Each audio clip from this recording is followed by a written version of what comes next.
दोस्तों, आज जो कॉमिक्स हम पढ़ेंगे उसका नाम है कुर्कबांड और नकली चेहरा। ये सेकंड पार्ट है। इसका पहला पार्ट है कुर्कबांड और नशे के व्यापारी। तो पहले आप उसको पढ़ लेना, तभी आपको पूरी स्टोरी समझ में आएगी। वो कॉमिक आपको मिल जाएगी प्ले लिस्ट में, कुर्कबांड का फोल्डर है उसके अंदर। यहाँ पर जो ये स्टोरी दे रखी है इसके पहले पार्ट की है, तो मैं इसको छोड़ रहा हूँ। ये आपने पढ़ ली होगी, और अगर नहीं पढ़ी है तो पढ़ लेना, तभी मजा आएगा पूरा। और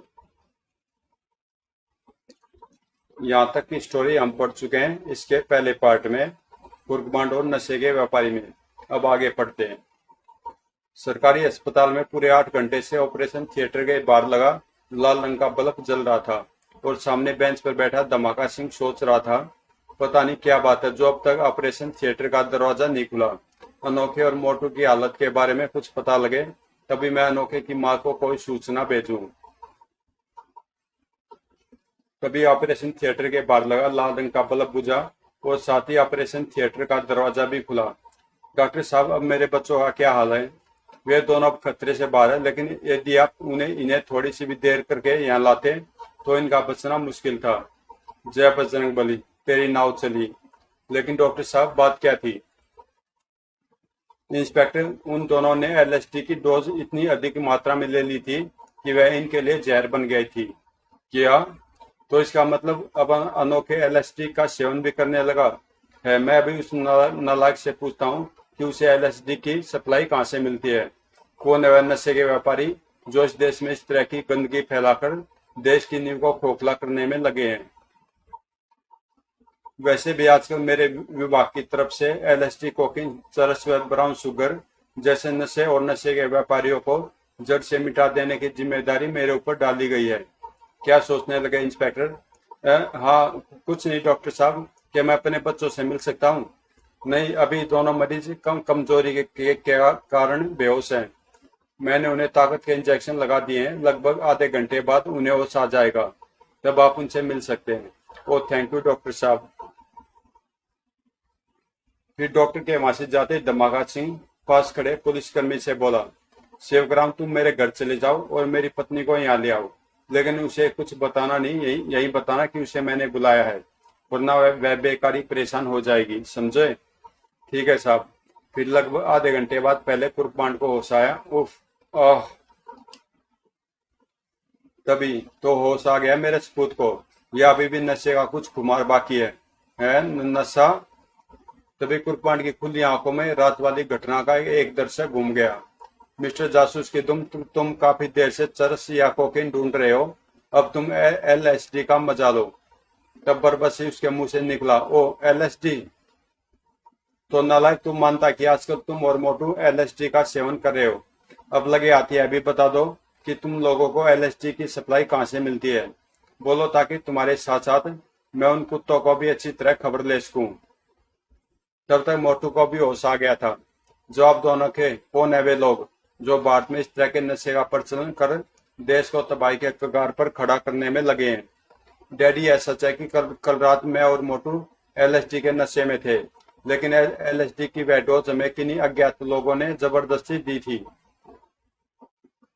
बको मत। फूफाजी, बांट भैया सच कह रहे हैं। तू चुप कर नालायक, मुझे तुम लोगों की किसी बात का यकीन नहीं। हाँ हाँ, तुम्हें भला मेरे बच्चों की बात पर क्यों यकीन होने लगा? यह तो तुम्हारे पक्के दुश्मन जो ठहरे। उफ, आ गई मुसीबत मेरी जान को रोने। भगवान, तुम्हें कितनी बार समझाया कि जब मैं इस नालायक से बात कर रहा होता हूँ तो तुम बीच में मत बोला करो, लेकिन तुम होके बात को समझते ही नहीं। क्यों ना बोला करूँ जी मैं बीच में? आखिर यह मेरा बेटा है, मैंने इसे 9 महीने अपनी कोख में पाला है। वो पता नहीं किस सीढ़ी दिमाग की औरत से पाला पड़ा है। अनोखे की माई, यह सब तुम्हारी दी हुई सह की वजह से ही हो रहा है, जो आज यह दोनों नालायक अस्पताल के इमरजेंसी वार्ड में पड़े हैं। लेकिन खुदा का शुक्र है कि जिंदा है, वरना तुम इन्हें प्यार करने की जगह इस समय दाढ़ी मार मार कर रो रही होती है। क्या कहा जी? और तब शायद पहली बार गुलाबती को सही स्थिति का भान हुआ। लेकिन क्या हुआ मेरे बच्चों को? यह अस्पताल में क्यों है?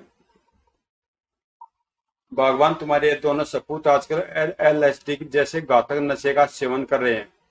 हे भगवान, यह मेरे बच्चों पर किस बला की नजर लग गई? अनोखे बेटे, यह मैं क्या सुन रही हूँ? तुम लोग यह सब, माँ यह सब झूठ है। मैंने या मोटू ने जानबूझकर यह नशा नहीं किया, बल्कि किन्हीं अज्ञात लोगों ने हमें यह नशा जानबूझकर और जबरदस्ती कराया है। सुन लिया आपने? कैसे बाप है आप? आपके बेटों को कोई जबरदस्ती दस्ती जहर भी पिला दे तो भी आप बजाय उन जबरदस्ती करने वालों के अपने ही बच्चों का दोस्त निकालेंगे। लानत है आप पर। अरे भगवान, तू भी इस नालायक की बात पर विश्वास कर रही है? मुझे तो इसकी बात पर कभी भी विश्वास नहीं हुआ। मैं भी दावे के साथ कह सकता हूँ कि ये दोनों बदमाश साफ झूठ बोल रहे हैं। अजी रहने दीजिए आप तो। फिर इससे पहले ही कि गुलाबती धमाका सिंह की बात का आगे कोई कठोर जवाब देती, बस अब आप लोग शांत हो जाइए। यह अस्पताल का इमरजेंसी वार्ड है, कोई नगर पालिका का दफ्तर नहीं। मरीजों को अभी आराम की सख्त जरूरत है। अच्छा हुआ कि अब आप लोग बाहर चले जाएं। ठीक है सिस्टर, हम बाहर जाते हैं। फिर उसी दिन श्यामो, कुर्कबांड और मोटू को अस्पताल से छुट्टी मिल गई। धमाका सिंह और गुलाबती उन्हें टैक्सी पर लेकर घर पहुंचे,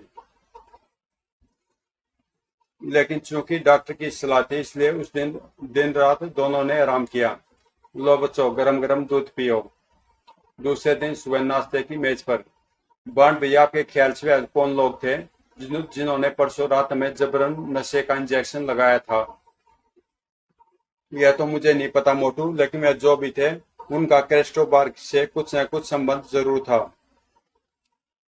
क्योंकि उस मोटे ने इंजेक्शन लगाते वक्त कहा था कि सुना तुम लोग बहुत देर से चरस और कोकीन तलाश करते फिर रहे हो, और चरस या कोकीन हमने सिर्फ क्रेस्टोबार में ही पूछी थी। तुम बिल्कुल ठीक कहते हो बॉन्ड भैया, हमें मौत के मुंह में धकेलने वाले निश्चित रूप से क्रेस्टोबार वालों के ही आदमी थे। हाँ पहरे, मोटू, और आज रात हम भी उनकी ऐसी तैसी करने क्रेस्टोबार चलेंगे। लेकिन अब तुम चुप हो जाओ, माँ इधर ही आ रही है। और मोटू चुपचाप नाश्ता करने लगा। और उसी रात लगभग 9 बजे कुर्कबांड और मोटू ने क्रेस्टो बार में प्रवेश किया और सीधे मैनेजर के कक्ष में पहुंचे। उन्हें देखते कुर्कबांड तुम? हाँ पहले मैनेजर, हम यानी कुर्कबांड दी ग्रेट। और पहले जब तुमने हमें पहचान ही लिया तो जल्दी से हमें यह भी बता दो कि हिंदुस्तान में नशे का व्यापार करने वाले लोग कौन है और उनसे तुम्हारा क्या संबंध है? क्या बकते हो तुम?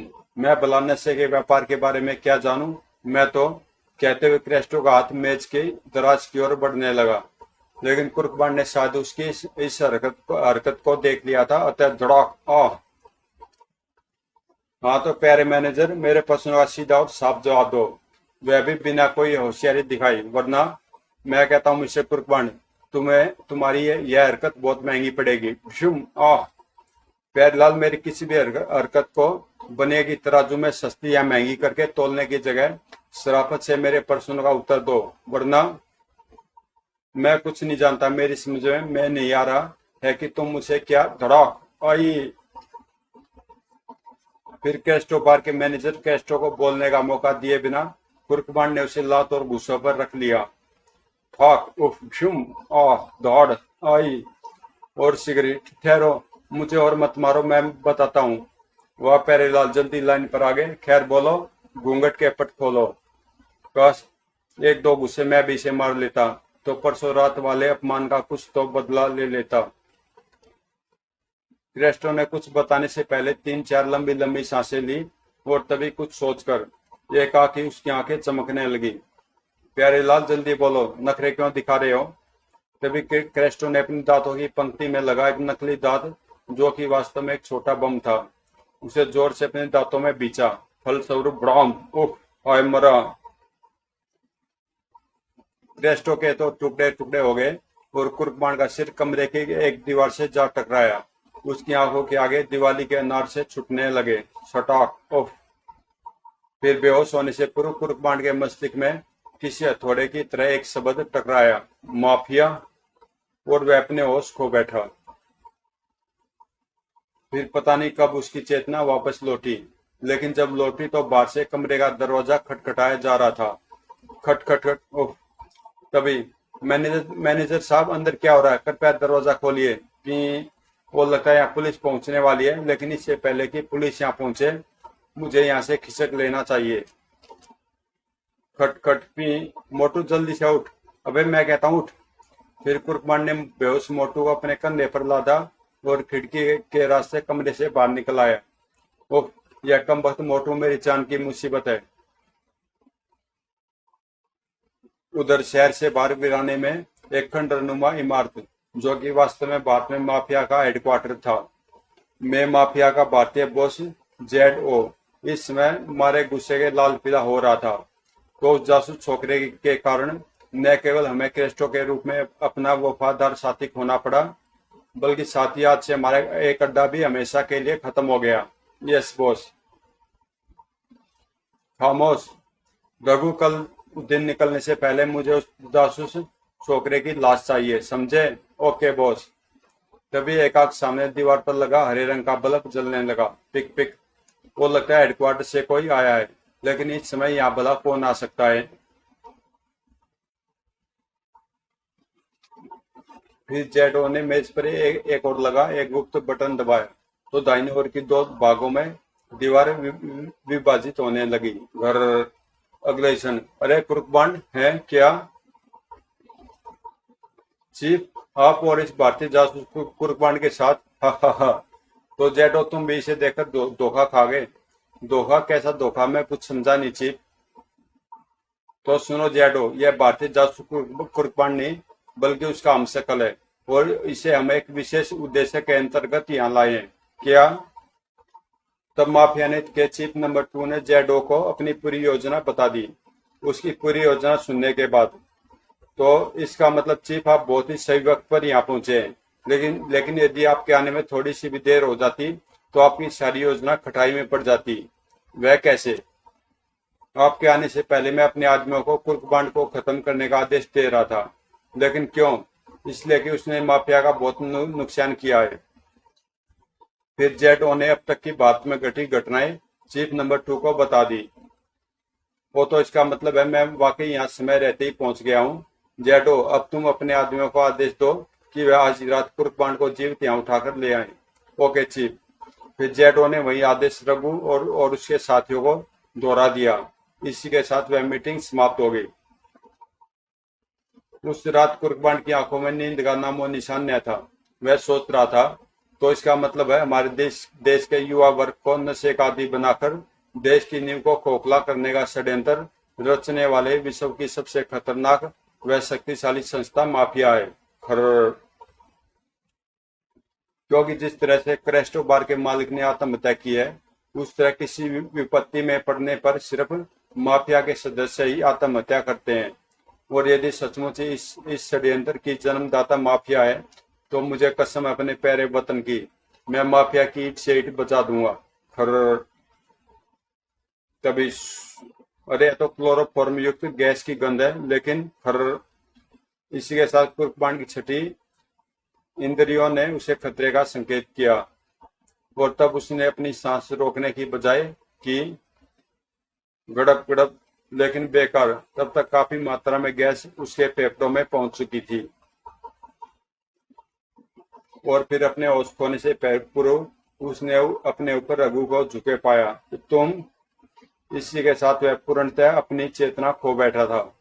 फिर करीब 1 घंटे बाद स्पार्क। और यह क्या बदतमीजी है? गुड। तो तुम्हें होश आ गया मिस्टर कुरपांड? होश ही नहीं प्यारो, बल्कि मुझे जोश भी आ गया है। कोई बात नहीं जासूस की तुम। अब हम तुमको जिस व्यक्ति से मिलवाने जा रहे हैं, उसे देखकर तुम्हारे होश और जोश दोनों ठंडे पड़ जाएंगे। मिस्टर कुरबान, सामने आओ। अबे अकल के अंधो, मैं बहरा नहीं हूँ जो इतनी जोर से चिल्ला रहे हो। अगले पल मारे आश्चर्य के उसका मुंह खुला का खुला रह गया। हो गुप। हा हा हा हा। क्यों जासूस महोदय, खो बैठे ने होश और जोश अपने ही हमशक्ल को देखकर? वाह, वाकई मान गया मैं तुम माफिया के चमचो। तुमने मेरी क्या शानदार नकल तैयार की है, बिल्कुल किसी चालू एंटीसेप्टिक क्रीम की नकल की तरह। वाह। अभी क्या जासूस की तुम? मानोगे तो तुम हमें तब जब तुम हमारी पूरी योजना सुनोगे। तो प्यारो, राज दुलारो, जल्दी से अपनी वह योजना भी सुना डालो, ताकि मैं तुम लोगों की सड़ी हुई बुद्धि की खुले दिल से तारीफ कर सकूं। तो सुनो, तुम्हारे स्थान पर तुम्हारे घर अब हमारा यह वाला कुर्बान जाएगा, और फिर जैसे जैसे इसे मौका मिलेगा यह तुम्हारी सुपर कार उड़ा लाएगा है।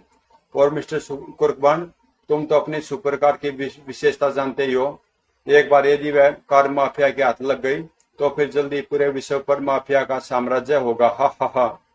ओह, इतनी खतरनाक योजना। और मेरे ख्याल से माफिया की यह योजना कामयाबी जरूर होगी, क्योंकि मेरे इस नकली चेहरे से मेरे माँ बाप ही नहीं बल्कि सुपर कार का संचालक कंप्यूटर मिस्टर होल्डोल भी धोखा खा जाएगा। और तब क्या सोचने लगे मिस्टर कुर्कमांड? कमीनों, सिर्फ एक बार मुझे आजाद कर दो, फिर देखो मैं कैसे माफिया की योजना को टॉफी समझकर हजम कर जाता हूँ। हा हा हा। रघु जॉन, इसे इसी तरह किसी कमरे में डाल दो, पर ध्यान रहे यह किसी तरह भागने न पाए। Okay chief. फिर गोरजो ने कुर्कमांड को कुर्सी समेत उठाकर एक कमरे में डाल दिया। उनके वापस लौटने पर, कमरे के बाद ताला लगाए आए हो ना? Yes boss. रघु, अब तुम इसे कुर्कमांड के घर छोड़ाओ। Okay chief. और मिस्टर एडम्स, वहां जाकर तुम्हें क्या करना है यह हम तुम्हें अच्छी तरह समझा ही चुके हैं। Yes chief. दूसरे दिन सुबह जब धमाका सिंह की आंख खुली और उसने सामने दीवार पर टंगी घड़ी पर निगाह डाली तो एकाएक वह चौंक पड़ा। वो भी है क्या? आज मैं 10:30 बजे तक सोता रहा, जबकि आज मुझे सुबह 8 बजे ही एसपी माथुर के सामने पेश होना था। अरे बाप रे, जल्दी से तैयार होकर भागूं। लेकिन तभी खर, वो यह क्या, आज तो यह भी अभी तक सोई हुई है, लेकिन आज तक कभी भी ऐसा नहीं हुआ। फिर अगले पल, अरे भगवान जल्दी उठो, देखो दोपहर हो गई। ओह, क्यों तंग करते हो जी, सोने दो ना। भगवान, ये सोने का समय नहीं, जल्दी से उठो और मेरे लिए नाश्ता तैयार करो, तब तक मैं फ्रेश होकर आता हूँ। फिर धमाका सिंह जब फ्रेश होने के लिए कुर्कमांड और मोटू एक कमरे से होकर गुजरा तो उसने उन्हें भी सोया हुआ पाया। अजीब बात, आज सारे के सारे अभी तक सोए पड़े हैं, वे भी घोड़े गधे सब कुछ बेचकर। हर। और धमाका सिंह कुछ बुद्ध बताता हुआ बाथरूम में घुस गया। धमाका सिंह के कमरे से बाहर निकलते ही नकली वाला कुर्कमांड उठ बैठा। हम तो यह जो अभी कमरे से बाहर गया है कुर्कमांड का बाप यानी धमाका सिंह है। अब मुझे सोते रहने का नाटक छोड़कर अपने आप को इस नई परिस्थिति का सामना करने के लिए तैयार रहना चाहिए। उसी समय बाहर बरामदे में बेहोश पड़ा मनमोजी भी उठा। कूं कूं। लेकिन अचानक वह नथु ने फुला फुलाकर हवा में कुछ सूंघने का यत्न करने लगा। सूं। अगले पल वो वह कुर्कमांड के कमरे में पहुंचा और कुर्कमांड के हमशक्ल पर चढ़ बैठ दौड़ा। वो बे, यह क्या करता पीछे? वो। अरे मनमोजी के बच्चे, यह तुझे क्या हो गया है जो इस तरह मेरे पीछे हाथ धोकर पड़ा है? तभी, अरे अमन मौजी को क्या हो गया जो इस तरह शोर मचा रहा है? अरे भगवान, लगता है यह भी अपने उस्ताद यानी अनोखे की तरह नशे का सेवन करने लगा है। वो भी साला कुत्ते का बच्चा तो मेरे लिए मुसीबत बन गया है। वो अजी, बस आप तो चुप ही रहिए, आपको आता ही क्या है सिवाय मेरे लाल को कोसने के। अरे मूर्ख, मुझे चुप करने की जगह मनमोजी को चुप करा जो अपने भाई पर भौंक रहा है। वो अभी देखते हैं इस मनमोजी के बच्चे को भी। वो क्यों कल मुझे जिसका खाता है उसी पर भोंकता है। यह ले सड़ाक फटाक काऊ काऊ। मनमोजी तुम दबाकर कमरे से निकल भागा। कूं कूं। ओह, जान बची। इधर माफिया की कैद में असली कुर्कमांड बुरी तरह बेचैन था। उफ, अगर मैंने जल्दी कोई उपाय न किया तो माफिया के लोग अपने उद्देश्य में सफल हो जाएंगे। और यदि एक बार मेरी सुपर कार उनके हाथ लग गई और उन्हें उसकी टेक्निकल और मैकेनिकल जानकारी प्राप्त हो गई तो माफिया के लिए इस तरह की सैकड़ों कारों का निर्माण करा लेना कोई मुश्किल काम नहीं होगा। और माफिया के हाथों में इस तरह की सैकड़ों कारों के होने का एक ही अर्थ है, पूरे विश्व की तबाही। नहीं, मैं ऐसा हरगिज नहीं होने दूंगा। मैं अपनी जान की बाजी लगा दूंगा, लेकिन माफिया के हाथ अपनी सुपर कार नहीं लगने दूंगा और न ही माफिया के पैर अपने देश में जमने दूंगा। यह सोचते उसकी आंखें भयानक अंदाज में चमकने लगी और अगले ही पल उसने अपने जिस्म को एक जोरदार झटका दिया जिसके फलस्वरूप धड़ाक। उफ। इस तरह गिरने से उसे चोट तो आई, पर उसने इस चोट की कोई परवाह नहीं की, बल्कि पुनः वह लगातार इधर से उधर करवट बदलता रहा। खट खटाक, आह हाय। कुछ देर बाद जिस लकड़ी की कुर्सी से वह बंधा हुआ था, उसकी चूल्हे हिलने लगी। खटाक, चू चू। फिर जल्दी वह कुर्सी कई जगह से टूट गई। कुर्सी के टूटते कुर्कमांड के जिस्म के बंधन कुछ ढीले पड़े। पूरा जल्दी जल्दी अपने आप को उन बंधनों से आजाद करने लगा। उफ, बेदर्दों ने इतना कसकर बांधा था कि छूटने के प्रयास में मेरा अंग अंग मारे दर्द के डिस्को कर रहा है। इधर दोपहर, फिर शाम तक जब नकली कुर्कमांड ने सब कुछ सामान्य पाया, तो इसका मतलब यह हुआ कि अभी तक मुझ पर किसी को संदेह नहीं हुआ है, सिवाय उस सड़क छाप कुत्ते यानी मनमोजी के। अब बारी सुपर कार के संचालक कंप्यूटर मिस्टर होल्डोल से मिलने की। अगर यहाँ भी मेरा चेहरा काम कर जाता है तो मैं माफिया के इनाम का हकदार बन जाऊंगा। फिर उसने गैराज से सुपर कार निकाली। वाह, तो इसका मतलब सुपर कार का संचालक कंप्यूटर भी मेरे नकली चेहरे और आवाज से धोखा खा गया, मालूम होता है। तभी बांड भैया, कहाँ जा रहे हो? मैं भी तुम्हारे साथ चलूंगा। उफ, यह मुसीबत बीच में कहाँ से आ टपकी। नहीं मोटू, मैं किसी जरूरी काम से जा रहा हूँ और मैं नहीं चाहता कि तुम भी वहां मेरे साथ चलो। मिस्टर होल्डोल, बाजार तक चलो। Okay master. बड़ी अजीब बात है, पहले तो बॉन्ड भैया जहाँ भी जाते थे खुद ही जबरदस्ती मुझे साथ लेकर जाते थे, और आज मेरे कहने के बावजूद मुझे साथ लेकर नहीं जा रहे हैं, ऐसा क्यों? और फिर सुपर कार अभी सड़क तक ही पहुंची थी कि तभी वो ओ, अब यह कमबख्त आफत का पुतला भी न जाने कहां से टपक पड़ा। फिर काफी दूर निकल जाने पर भी जब नकली कुर्कबान ने यह देखा कि मनमौजी उसका पीछा नहीं छोड़ रहा, तो उसने होल्डोल को आदेश दिया, मिस्टर होल्डोल, हवाई मार्ग से निकल के बाहर की तरफ चलो। Okay master. वो अगले ही पल, बेटा देखता हूँ तू कैसे मेरे पीछे आता है। फिर देखते देखते सुपर कार उड़ती हुई मनमौजी की नजरों से ओझल हो गई। उधर कुर्कबांड कमरे से बाहर निकलने का कोई और मार्ग न पाकर दरवाजे को तोड़ने की कोशिश में जुटा था। भड़ाक फटाक भड़ाक। जेडो, यह आवाज कैसी है? भड़ाक। जरूर यह उत्पात वहीं जासूस का बच्चा मचा रहा होगा।